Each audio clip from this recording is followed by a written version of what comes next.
this episode, I'll be interviewing Sam Simon. Most famous as one of the creators of The Simpsons, he has also written and produced many other hit TV shows over the past 3 decades. In addition, he is a world-class poker player, a renowned art collector, and has managed boxing champions. But what he is most proud of is the Sam Simon Foundation, which trains rescued shelter dogs to assist people with disabilities. Have you always loved dogs?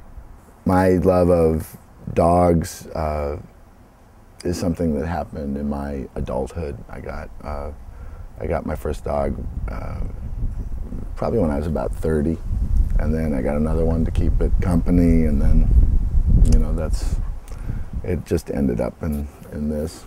Now, is that first dog the dog who's was half wolf? He was a quarter gray wolf, yeah. Quarter gray wolf. I read, and I love this, that after he died and you cremated him, on his urn, you had inscribed, it says, bad dog, good friend. And I have known dogs like that. I just thought that was so great, because I feel like that sometimes about my dogs, and they're not part wolf. Yeah, there's a lot of stories about him. The 3 worst things he ever did: he buried my computer in the backyard. He stole a baby. He stole a baby. And so instead of a dingo stole my baby. Right. It's Lono did. Yeah. What did he do with the baby?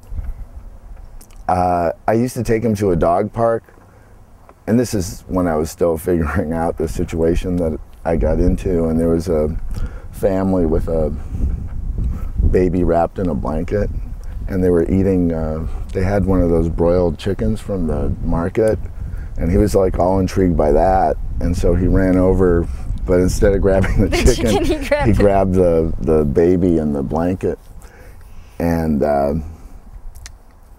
he only took it. Well, if you've ever heard the expression, I can't apologize enough, I really couldn't apologize. I was very sorry and I expressed it, but the dad was still mad. I understand. Yeah, the baby was unharmed, and yeah. You know, it was just. Once he realized it wasn't chicken. Yeah.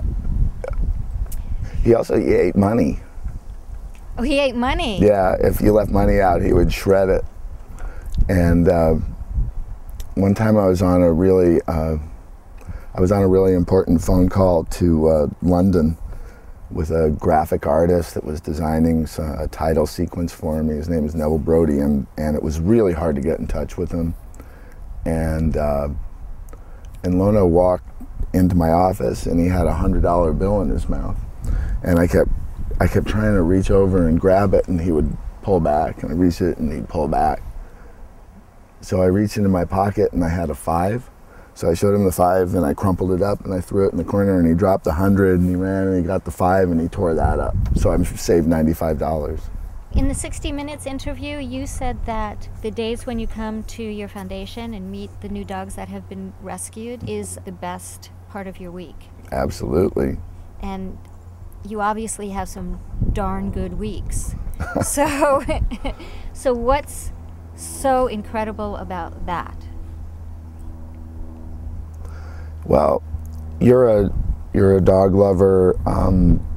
You know, you meet these dogs, and you know they would be dead, you know, if it weren't for the foundation.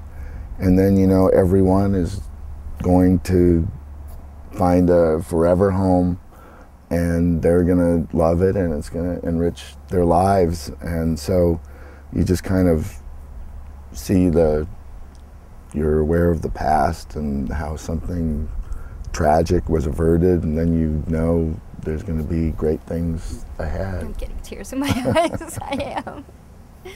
Okay, so I brought you toys. Wow. For Gertie and her friends. Oh, not for you.